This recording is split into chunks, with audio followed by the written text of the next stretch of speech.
Hello, today we get to continue reading in Judges, starting with chapter 9.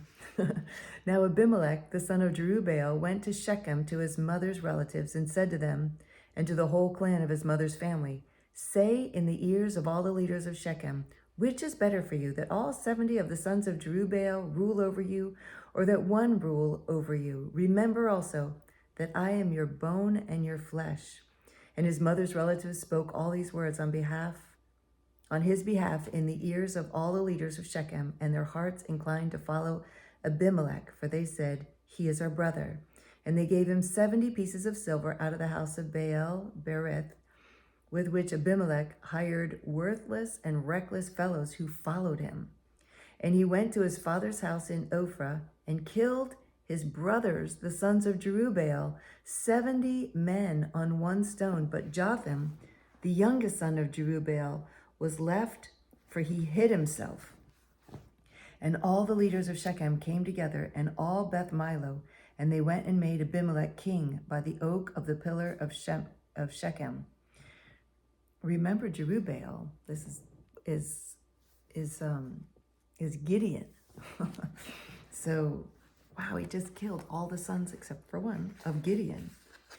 It's a big deal. Verse 7, when it was told to Jotham, he went and stood on top of Mount Gerizim and cried aloud and said to them, "Listen to me, you leaders of Shechem, that God may listen to you.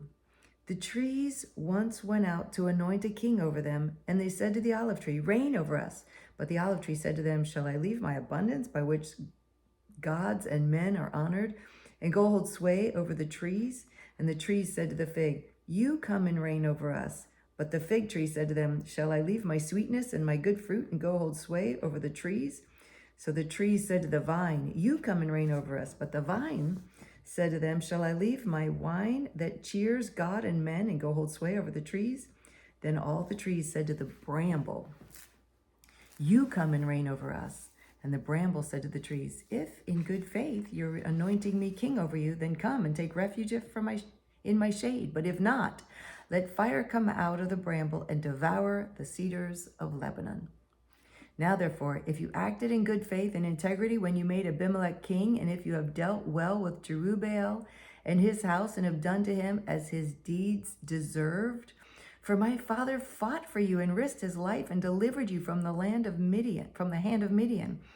And you have risen up against my father's house this day and have killed his sons, 70 men on one stone, and have made Abimelech, the son of his female servant, king over the leaders of Shechem, because he is your relative. If you have then acted in good faith and integrity with Jerubbaal and with his house this day, then rejoice in Abimelech, and let him also rejoice in you. But if not, let fire come out from Abimelech and devour the leaders of Shechem and Beth Milo, and let fire come out from the leaders of Shechem and from Beth Milo and devour Abimelech."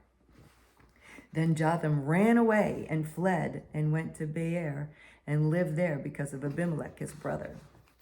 Abimelech ruled over Israel 3 years, and God sent an evil spirit between Abimelech and the leaders of Shechem, and the leaders of Shechem dealt treacherously with Abimelech, that the violence done to the 70 sons of Jerubbaal might come, and their blood be laid on Abimelech, their brother, who killed them, and on the men of Shechem, who strengthened his hands to kill his brothers. And the leaders of Shechem put men in ambush against him on the mountaintops, and they robbed all who passed by them along the way. And it was told to Abimelech. And Gaal, the son of Ebed, moved into Shechem with his relatives, and the leaders of Shechem put confidence in him. And they went out into the field and gathered the grapes from their vineyards and trod them and held a festival. And they went into the house of their God and ate and drank and reviled Abimelech. And Gaal, the son of Ebed, said, "Who is Abimelech, and who are we of Shechem, that we should serve him? Is he not the son of Jerubbaal? And is not Zabal his officer? Serve the men of Hamor, the father of Shechem. But why should we serve him? Would that this people were under my hand. Then I would remove Abimelech. I would say to Abimelech, 'Increase your army and come out.'" When Zabal, the ruler of the city, heard the words of Gaal, the son of Ebed, his anger was kindled, and he sent the messengers he sent messengers to Abimelech secretly, saying, "Behold, Gaal the son of Ebed and his relatives have come to Shechem, and they're stirring up the city against you. Now therefore go by night, you and the people who are with you, and set an ambush in the field. Then in the morning, as soon as the sun is up, rise early and rush upon the city. And when he and the people who are with him come out against you, you may do to them as your hand finds to do." So Abimelech and all the men who were with him rose up by night and set an ambush against Shechem in 4 companies. And Gaal the son of Ebed went out and stood in the entrance of the gate of the city. And Abimelech and the people who were with him rose from the ambush. And when Gaal saw the people, he said to Zabal, "Look, people are coming down from the mountaintops." And Zabal said to him, "You mistake the shadow of the mountains for men." Gaal spoke again and said, "Look, people are coming down from the center of the land, and 1 company is coming from the direction of the diviner's oak." Then Zabal said to him, "Where is your mouth now, you who said, 'Who is Abimelech, that we should serve him?' Are not these the people whom you despised? Go out now and fight with them." And Gaal went out at the head of the leaders of Shechem and fought with Abimelech. And Abimelech chased him, and he fled before him, and many fell wounded up to the entrance of the gate. And Abimelech lived at Arumah, and Zabal drove out Gaal and his relatives so that they could not dwell in Shechem. On the following day, the people went out into the field, and Abimelech was told. He took his people and divided them into 3 companies and set an ambush in the fields. And he looked and saw the people coming out of the city, so he rose against them and killed them. Abimelech and the company that was with him rushed forward and stood at the entrance of the gate of the city, while the 2 companies rushed upon all who were in the field and killed them. And Abimelech fought against the city all that day. He captured the city and killed the people who were in it, and he razed the city and sowed it with salt. When all the leaders of the tower of Shechem heard of it, they entered the stronghold of the house of El-Bereth. Abimelech was told that all the leaders of the tower of Shechem were gathered together. And Abimelech went up to Mount Zalmon, he and all the people who were with him. And Abimelech took an axe in his hand and cut down a bundle of brushwood and took it up and laid it on his shoulder. And he said to the men who were with him, "What you have seen me do, hurry and do as I have done." So every one of the people cut down his bundle and followed Abimelech, put it against the stronghold, and they set the stronghold on fire over them, so that all the people in the tower of Shechem died, about 1,000 men and women. Then Abimelech went to Thebez and encamped against Thebez and captured it. But there was a strong tower within the city, and all the men and women and all the leaders of that city fled to it and shut themselves in, and they went up to the roof of the tower. And Abimelech came to the tower and fought against it and drew near to the door of the tower to burn it with fire. And a certain woman threw an upper millstone on Abimelech's head and crushed his skull. Then he called quickly to the young man, his armor bearer, and said to him, "Draw your sword and kill me, lest they say of me, 'A woman killed me.'" And his young man thrust him through, and he died. And when the men of Israel saw that Abimelech was dead, everyone departed to his home. Thus God returned the evil of Abimelech, which he committed against his father in killing his 70 brothers. And God also made all the evil of the men of Shechem return on their heads, and upon them came the curse of Jotham, the son of Jerubbaal. Chapter 10. After Abimelech there arose to save Israel Tola, the son of Puah, son of Dodo, a man of Issachar, and he lived at Shamir in the hill country of Ephraim. And he judged Israel 23 years. Then he died and was buried at Shamar. After him arose Jair the Gileadite, who judged Israel 22 years. And he had 30 sons who rode on 30 donkeys and had 30 cities called Havoth Jair to this day, which are in the land of Gilead. And Jair died and was buried in Chemon. Okay, now, because we're reading the Chronological Bible, we get to jump over from just starting Judges chapter 10. We just started it. We read the first 4 verses, and now we're going to read Ruth, which I'm excited about. Chapter 1. In the days when the judges ruled, there was a famine in the land. And a man of Bethlehem in Judah went to sojourn in the country of Moab, he and his wife and his 2 sons. The name of the man was Abimelech, and the name of his wife Naomi. And the names of his 2 sons were Mahlon and Chilion. They were Ephrathites from Bethlehem in Judah. They went into the country of Moab and remained there. But Abimelech, the husband of Naomi, died, and she was left with her 2 sons.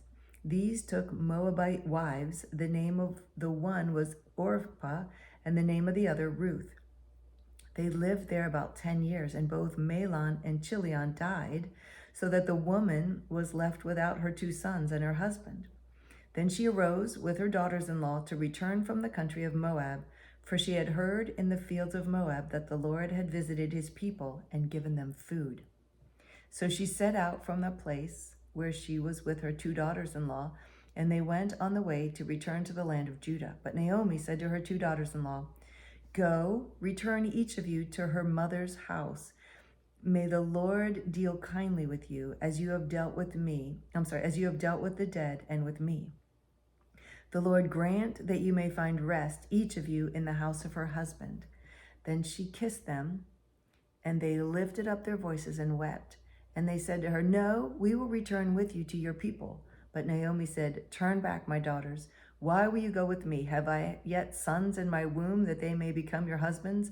Turn back, my daughters. Go your way, for I am too old to have a husband. If I should say I have hope, even if I should have a husband this night, and should bear sons, would you wait till they were grown? Would you therefore refrain from marrying? No, my daughters, for it is exceedingly bitter to me for your sake that the hand of the Lord has gone out against me." Then they lifted up their voices and wept again, and Orpah kissed her mother-in-law, and Ruth clung to her. And she said, "See, your sister-in-law has gone back to her people and to her gods. Return after your sister-in-law." But Ruth said, "Do not urge me to leave you or to return from following you. For where you go, I will go, and where you lodge, I will lodge. Your people shall be my people, and your God my God. Where you die, I will die, and there will I be buried. May the Lord do so to me, and more also, if anything but death parts me from you." When Naomi saw that she was determined to go with her, she said no more. So the 2 of them went on until they came to Bethlehem. And when they came to Bethlehem, the whole town was stirred because of them. And the women said, "Is this Naomi?" She said to them, "Do not call me Naomi, call me Mara, for the Almighty has dealt very bitterly with me. I went away full, and the Lord has brought me back empty. Why call me Naomi when the Lord has testified against me, and the Almighty has brought calamity upon me?" So Naomi returned, and Ruth the Moabite, her daughter-in-law, with her, who returned from the country of Moab. And they came to Bethlehem at the beginning of barley harvest. Chapter 2. Now Naomi had a relative of her husband's, a worthy man of the clan of Elimelech, whose name was Boaz. And Ruth the Moabite said to Naomi, "Let me go to the field and glean among the ears of grain after him, in whose sight I shall find favor." And she said to her, "Go, my daughter." So she set out and went and gleaned in the field after the reapers, and she happened to come to the part of the field belonging to Boaz, who was of the clan of Elimelech. And behold, Boaz came from Bethlehem, and he said to the reapers, "The Lord be with you." And they answered, "The Lord bless you." Then Boaz said to his young man who was in charge of the reapers, "Whose young woman is this?" And the servant who was in charge of the reapers answered, "She is the young Moabite woman who came back with Naomi from the country of Moab. She said, 'Please let me glean and gather among the sheaves after the reapers.' So she came, and she has continued from early morning until now, except for a short rest." Then Boaz said to Ruth, "Now listen, my daughter. Do not go to glean in another field or leave this one, but keep close to my young women. Let your eyes be on the field that they are reaping, and go after them. Have I not charged the young men not to touch you? And when you are thirsty, go to the vessels and drink what the young men have drawn. Then she fell on her face, bowing to the ground, and said to him, Why have I found favor in your eyes that you should take notice of me, since I am a foreigner? But Boaz answered her, All that you have done for your mother-in-law since the death of your husband has been fully told to me, and how you left your father and mother and your native land and came to a people that you did not know before. The Lord repay you for what you have done, and a full reward be given you by the Lord, the God of Israel, under whose wings you have come to take refuge. Then she said, I have found favor in your eyes, my Lord, for you have comforted me and spoken kindly to your servant, though I am not one of your servants. At mealtime, Boaz said to her, Come here and eat some bread and dip your morsel in the wine. So she sat beside the reapers, and he passed to her roasted grain, and she ate until she was satisfied, and she had some left over. When she rose to glean, Boaz instructed his young men, saying, Let her glean even among the sheaves, and do not reproach her.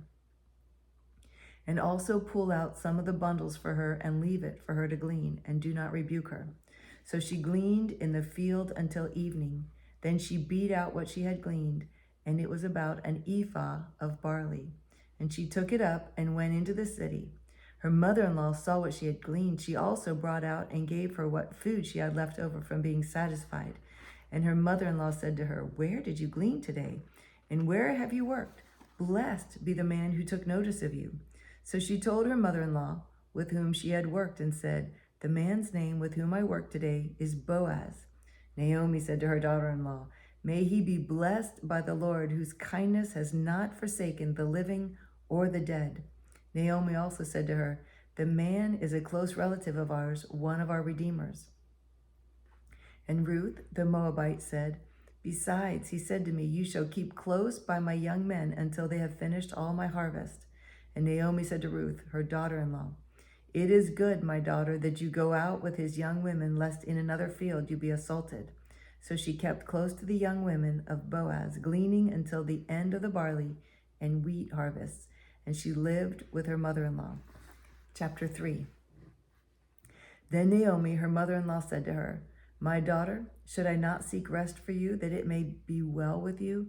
Is not Boaz our relative, with whose young women you were? See, he is winnowing barley tonight at the threshing floor.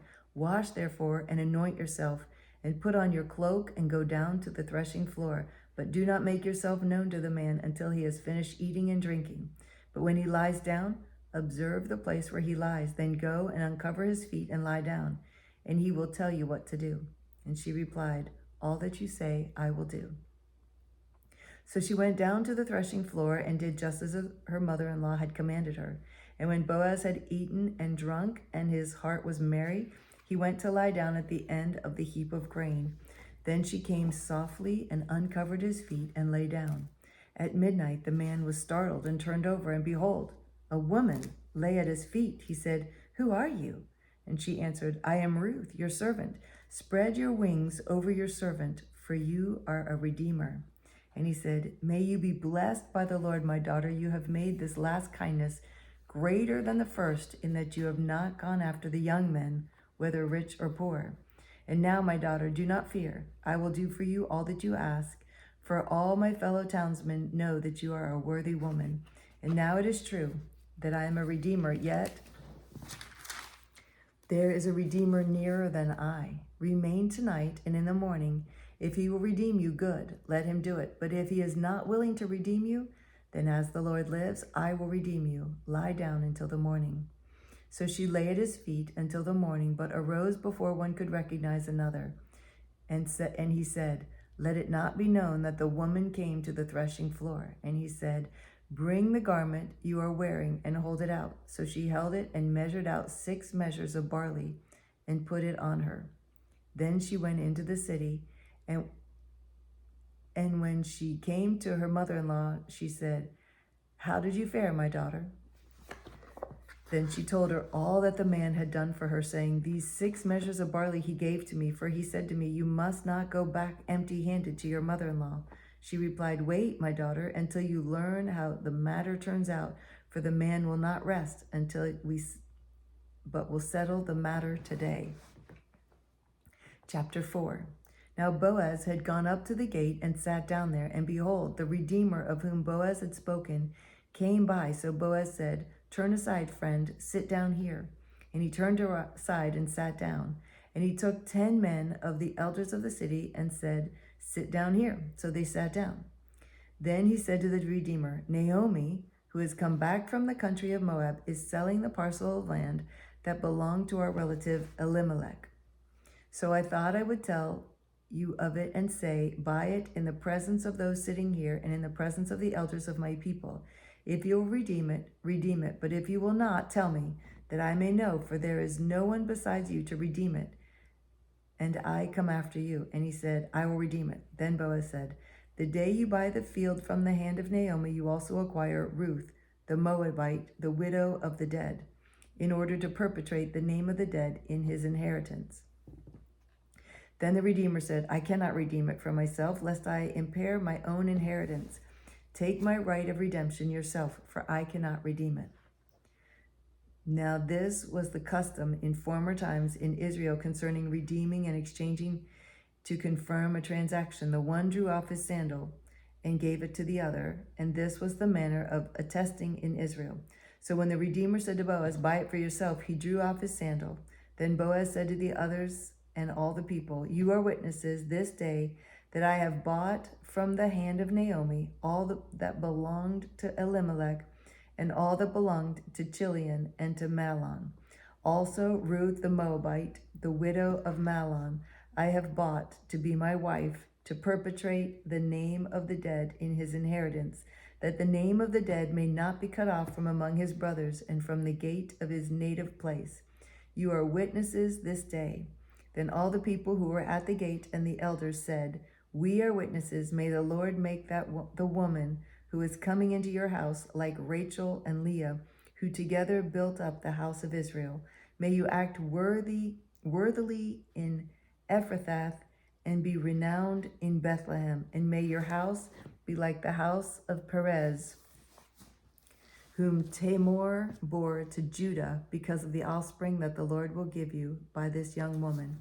So Boaz took Ruth, and she became his wife. And he went into her, and the Lord gave her conception, and she bore a son. Then the women said to Naomi, "Blessed be the Lord, who has not left you this day without a redeemer, and may his name be renowned in Israel. He shall be to you a restorer of life and a nourisher of your old age, for your daughter-in-law, who loves you, who is more to you than 7 sons, has given birth to him." Now Naomi took the child and laid him on her lap and became his nurse. And the women of the neighborhood gave him a name, saying, "A son has been born to Naomi." They named him Obed. He was the father of Jesse, the father of David. Now these are the generations of Perez. Perez fathered Hezron. Hezron fathered Ram. Ram fathered Aminadab. Aminadab fathered Nahshon. Nahshon fathered Salmon. Salmon fathered Boaz. Boaz fathered Obed. Obed fathered Jesse. And Jesse fathered David. That's so cool. I love that story. It's such a great story. And it's true. So yay. Thank you for reading with me. I love this time. I treasure it so much. I look forward to reading with you again tomorrow. Bye.